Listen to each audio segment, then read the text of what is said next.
Right now at noon, Parsons police shut down an illegal animal rescue. We'll have the details. And we'll have the details on your weekend forecast with the scattered showers this morning moving out of our area. Plus, we take a look at all the events happening this weekend in the 4 states. 4 states' most watched news starts now. Good afternoon and thank you for joining us at KOAM News at Noon. I'm Caitlin O'Shaughnessy. In today's top story, country singer Zach Bryan, a Northeast Oklahoma native, was arrested yesterday in Venedict, Oklahoma. Despite sitting at #1 on the Billboard country charts with his new single, I Remember When, Zach Bryan was booked into the Craig County Jail at 6:42 p.m. Thursday night on allegations of obstruction of investigation. Bryan himself admits he was arrested by the Oklahoma Highway Patrol in a post on X. Late last night evening, he shared a personal video of him explaining what happened before rumors started circulating. He says he takes full responsibility for his actions and will be taking care of the legal matters when he gets back home to northeastern Oklahoma. This comes after yesterday it was just announced that Bryan is nominated for the Country Music Award as New Artist of the Year. We will continue to follow this news story as more details become available. And no charges filed after Parsons police and code enforcement shut down an illegal animal rescue. An investigation revealed a homeowner on the 500 block of North 25th was running what the resident called a nonprofit animal rescue. There were 9 dogs at the home with no running water or working sewer systems. Parsons City Code only allows 4 total animals in a home. The homeowner had not filed paperwork showing it was a not-for-profit organization. Police say the homeowner was able to rehome all of the animals to keep them from going to the city pound. In Kansas, Governor Laura Kelly awards nearly $18.5 million to provide services for adult and child crime survivors in the state. The funding comes from state general funds and will go towards counseling, shelters, the statewide language accessible crisis line, safety planning, advocacy for sexual and domestic violence survivors, and training for community-based direct service providers. Right here in our area, Allen County looks to receive more than $600,000 for Hope Unlimited and CASA of the 31st Judicial District. And Crawford County will receive nearly as much for Safe House Crisis Center and Children's Center for Advocacy. And new this morning, an update on the West 32nd Street construction project in Joplin. According to the city, starting Monday, West 32nd will close at the intersection of Crane Drive. There will be no access to 32nd Street there. The closure is expected to last several weeks for earthwork, curb and gutter work, and paving. At the time, other parts of the road are opening to local traffic. That includes far west 32nd from Woodland Drive to Fire Station 6 and from Iron Gates to Westbury neighborhood. Some work will remain ongoing in those areas, so drivers are asked to use caution. And gas prices are on the rise once again in the 4 states after a slight drop before the holiday weekend. According to AAA, the national average for a gallon of gas remains relatively steady. Here's a look at some of the local averages.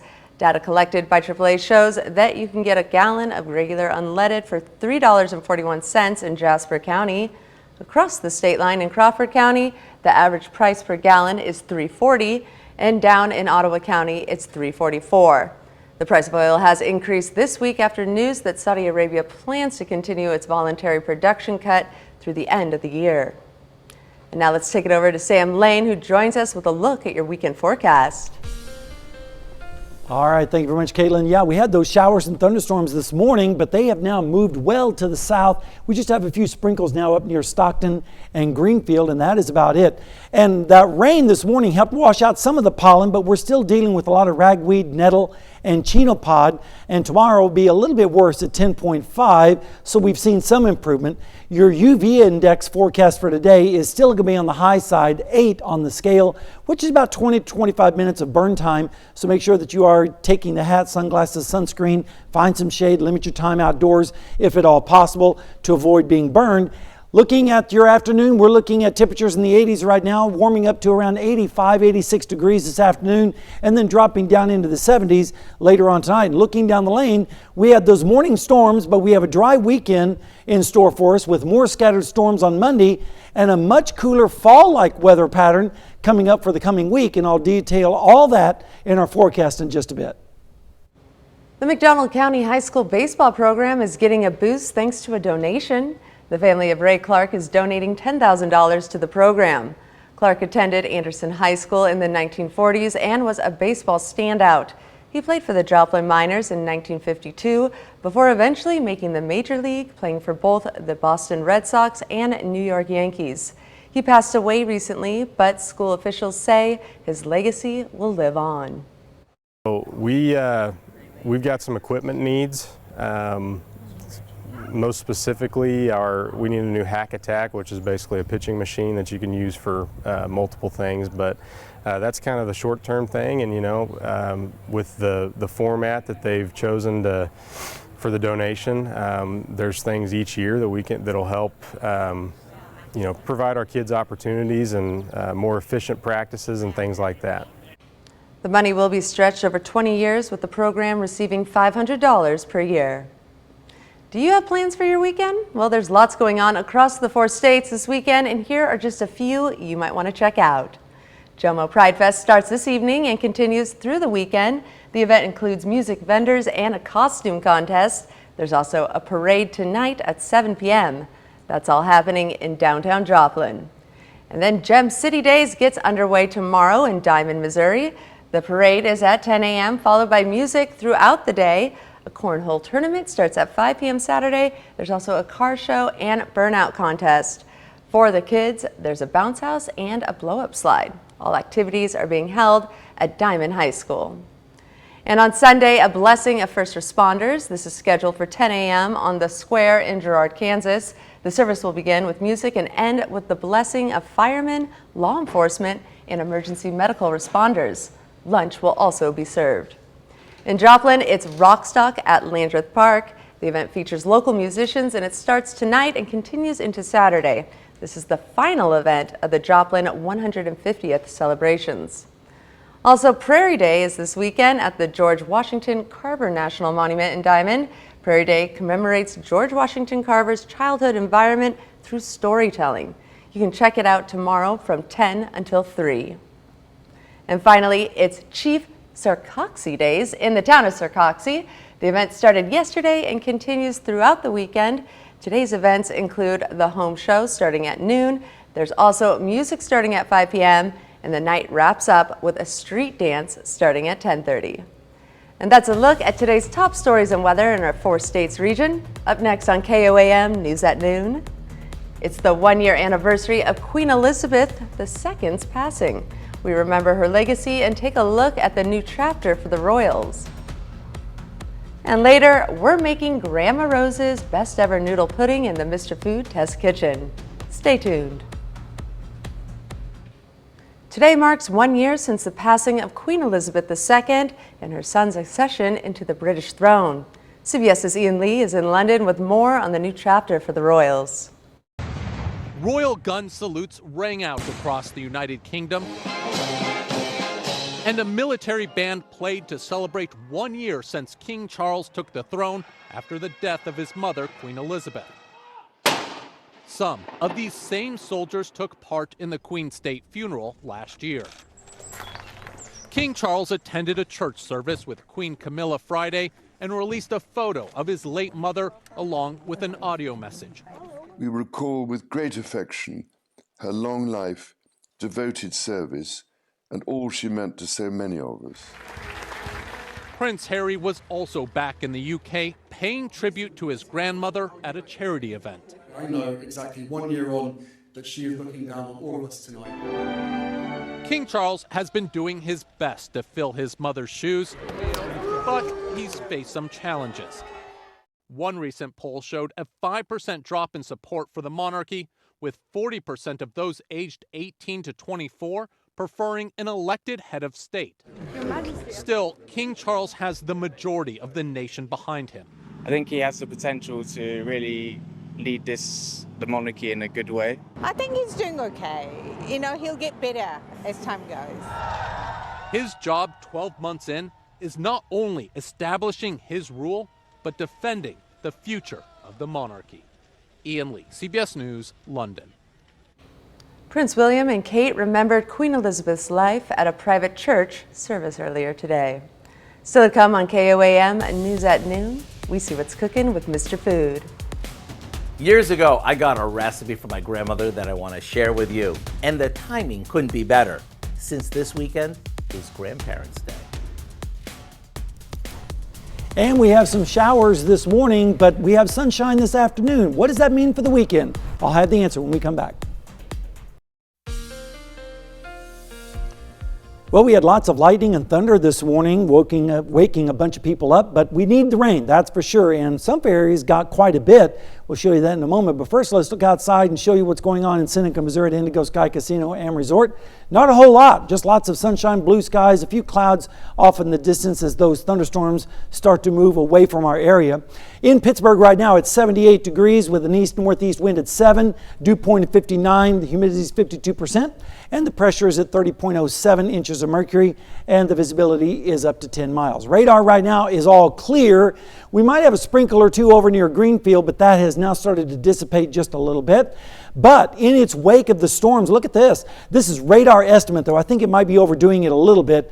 But we did have a stretch of about 1 inch of rain or more from Fredonia to Parsons to Columbus, right through the southwest part of the metro area, down into Neosho, into the Pineville area, all the way down into eastern Benton County. So some folks this morning got quite a bit of rain. And of course, southeastern Kansas is where the drought is the worst, and they certainly were appreciative of that. Right now we're looking at temperatures in the upper 70s and lower 80s. 80 in Stockton, also in Nevada, 79 in Iola, as well as Fort Scott. A little bit warmer out to the west, where it's 82 in Sedan and 83 right now over there for our friends in Nowata.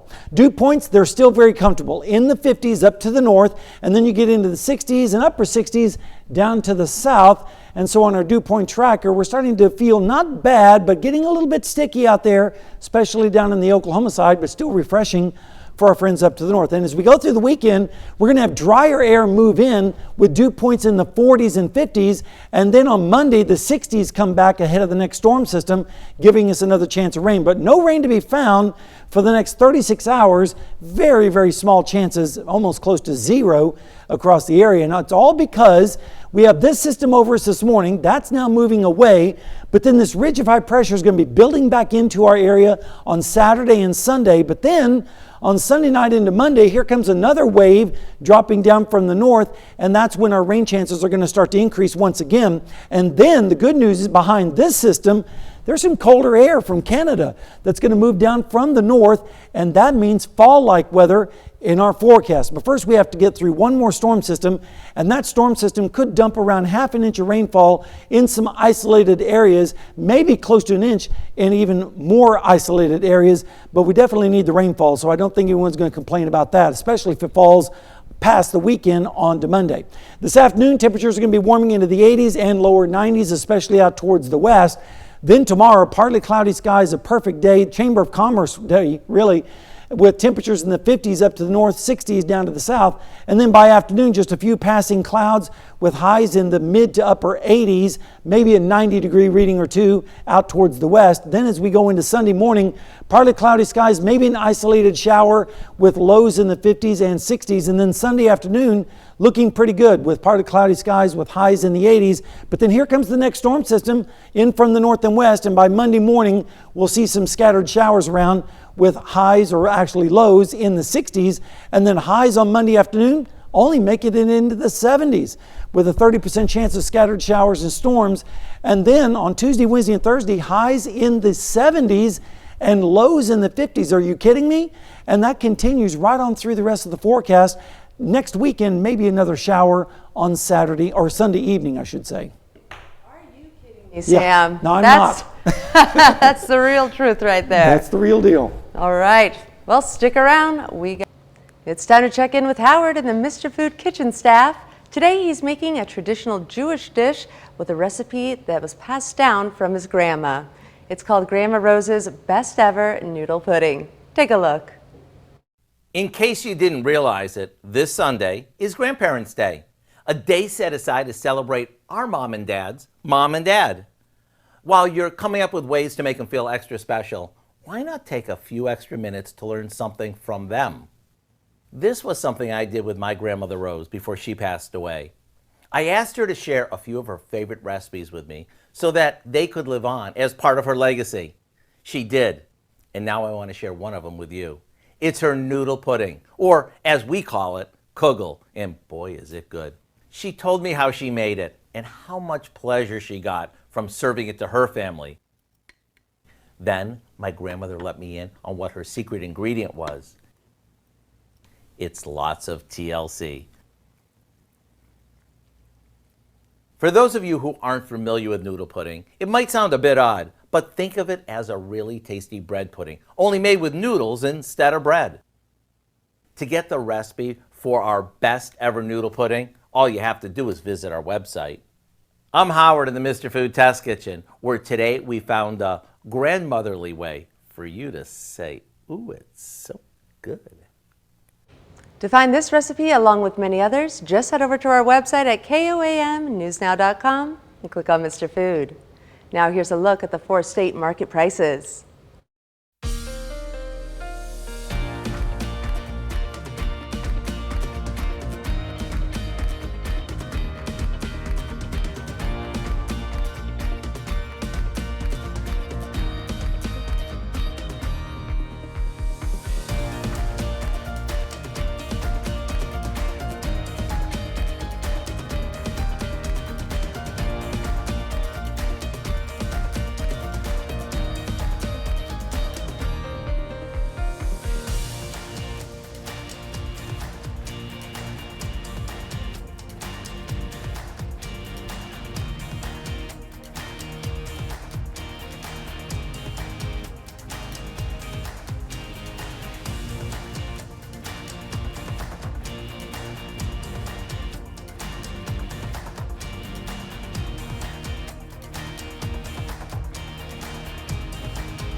All right, here's a look at the forecast. A high of 86 today with those showers moving away. Dry for the weekend with highs in the mid-80s. And then as we start into Monday, scattered showers and storms back again with a high of 76. And then it stays in the 70s all week long with lows in the 50s. That's fall-like weather around here. And then 80s next weekend with maybe a slight storm on Sunday night. Hey, that sounds pretty good to me, Yeah, Sam. me I too. appreciate that. Well, coming up tonight at 5, this summer heat has been breaking records. It's also been raising health concerns for groups vulnerable to extreme heat, including older adults. Plus, it's Friday Night Lights, so tune in for all the details of tonight's local high school football games. And the citywide garage sale in Fort Scott is happening this weekend. We'll tell you where to find all the best deals. Join us for those stories and more on KOAM News at 5.